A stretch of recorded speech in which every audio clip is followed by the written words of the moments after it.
How to fix RedNote message not sending? Having trouble sending a message on RedNote? Don't worry, here are some tips to fix it. You can just restart the app.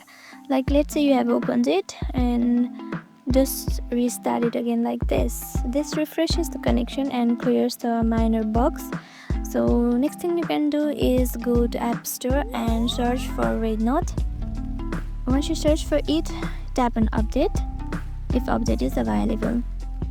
Okay, if this doesn't work as well, go to RedNote and just tap on your profile page and tap on this settings icon. Here tap on logout and tap on logout again. Now once you log out, then just log in again like this. Log in again. This resets your session and can fix the message glitches. Now next thing you can do is reinstall the app. Just go back and uninstall it. Uninstall it by tapping on remove app and delete app. Just remove it and install it again from the App Store.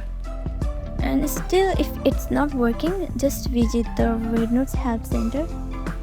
As I have already uploaded the video on contacting the RedNote's help center, you can watch it, my previous video. If not, let me show you here quick. Go to the settings and tap on here help center, and from here you can just contact to the help center. And that's it. I hope this video helped you out. If it did, make sure to give it a thumbs up and subscribe for more quick tips and tutorials. Thank you for watching.